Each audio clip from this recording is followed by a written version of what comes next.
Hello and welcome to another video tutorial of the NRPSDesigner. One of the main goals of the NRPSDesigner is the elucidation of domain boundaries and the interface between different domains. For the main output of the NRPSDesigner, those boundaries are determined by the hidden Markov models. But in order to experimentally test other boundaries, we allow one to create libraries. Still, if experimental data is available for successfully combined domains, then you can immediately take those boundaries. And this could also help with understanding those interfaces. So here we will see how such experimentally working domain combinations can be added to the database. This will be based on this recent publication, which was published by our iGEM team, in which one of the things done was that the indigoidian synthetase INT-C, its T domain, was exchanged for other T domains. So basically you can see the indigoidian synthetase here, and then the thiolation domain of BPSA was shuffled in the place of the T domain of INT-C. And actually when the thiolation domain was taken from here to here, we got a working indigoidian synthetase which turned blue. So basically the INT-C was taken up to here and BPSA from here and on.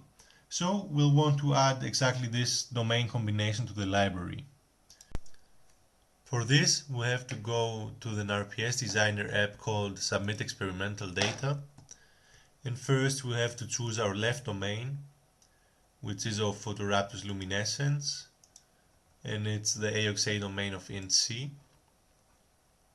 Now we get this output with the whole coding sequence for INT-C, with all domains annotated as they are in the database.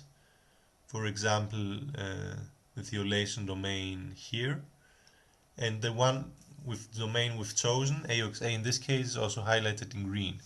So now we have to find the boundary of this domain.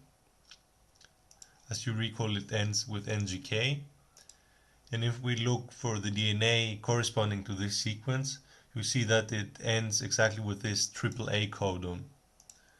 So we choose exactly that, and now we have to find also the boundary of the right domain.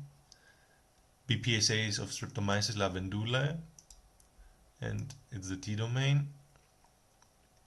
Here you can see AOXA has been annotated but not highlighted, but the T domain has been highlighted.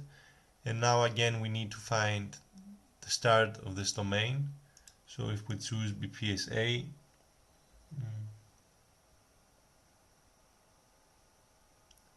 you will basically see that the previous codon stops with AAG. So our codon at which the thiolation domain starts is this ATC codon.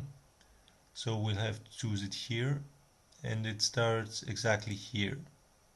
So now we've chosen the start of our right domain. We can now add some metadata for the experiment that was done. For example, here shuffling of T domains of INT-C indigoidian synthetase, and also some references. Here without a PubMed ID. Here's the PubMed link of the paper. And then we can actually submit this to the database.